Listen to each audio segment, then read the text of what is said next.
Vendredi 3 mai 2024. Le réveil a été difficile. Un membre de l'équipage est venu tambouriner dans la porte de notre cabine. Il fallait qu'on libère la couchette pour 5 heures. L'attente dans les couloirs a été assez longue afin de rejoindre la cale dans laquelle notre moto était stationnée. Ensuite, nous avons passé une grosse demi-heure à attendre que toutes les voitures qui étaient stationnées devant nous s'en aillent les unes après les autres pour pouvoir enfin débarquer à Bastia.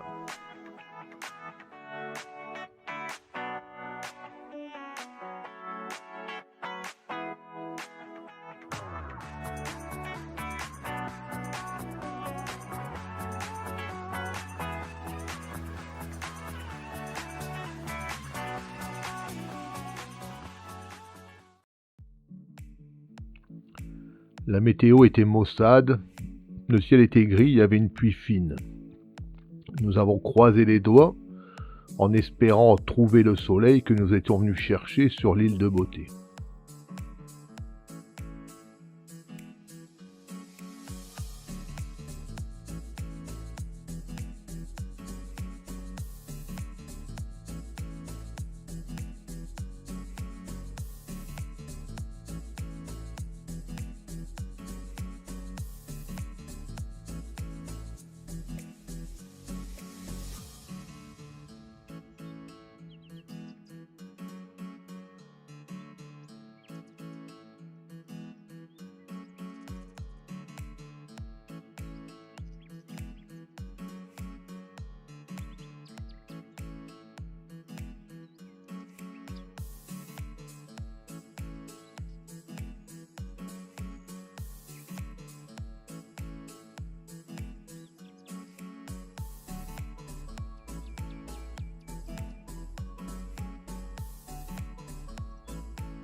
Comme nous n'avions pas pris notre petit déjeuner dans le bateau, nous avons décidé de trouver un coin sympa pour pouvoir y boire un café. Nous avons emprunté la D80 pour arriver à Barcagio, un joli petit port où nous avons pris notre petit déjeuner sur le bord de l'eau. C'était vraiment sympa, ça a permis de nous remettre de nos émotions de la nuit, car la traversée a été difficile pour certains d'entre nous.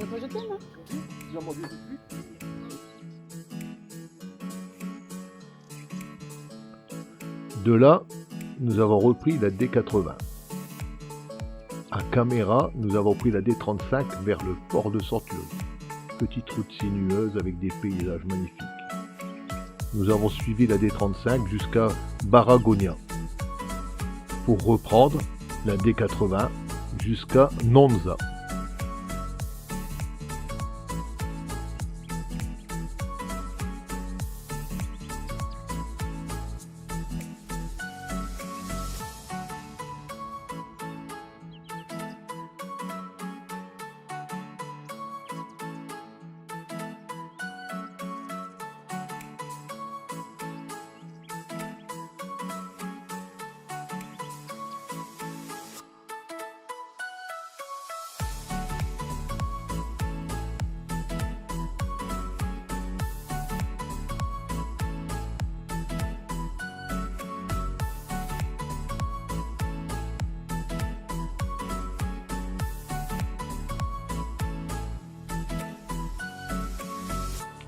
À Nunza, nous nous sommes arrêtés pour prendre notre déjeuner.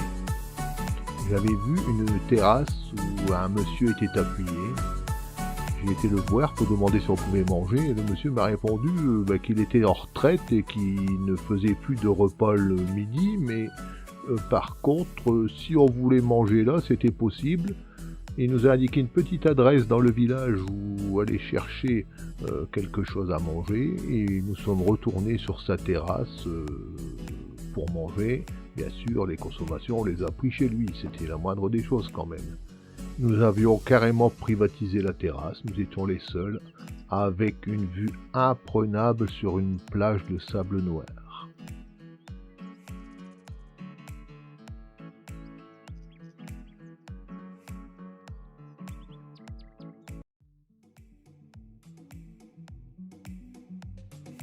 Nous avons donc mangé des produits régionaux, l'adresse que ce monsieur nous avait conseillée.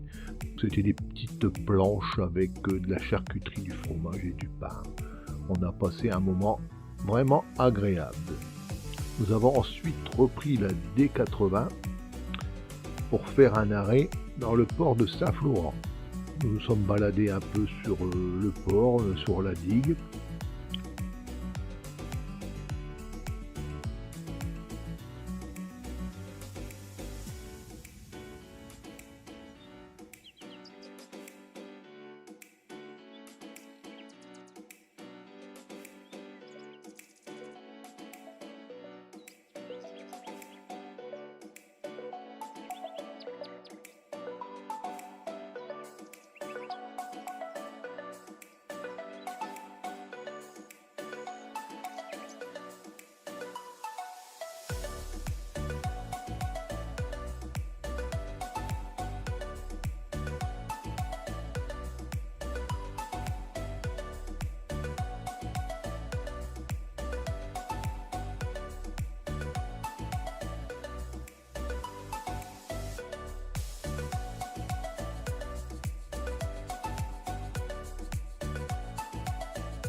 Et nous avons ensuite repris la D80 et la D81 pour arriver à l'île Rousse par la T30.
L'accès au parking de l'hôtel a été assez spécial. Vous verrez dans la prochaine vidéo comment j'en suis sorti. C'est-à-dire que l'entrée a été par le même passage.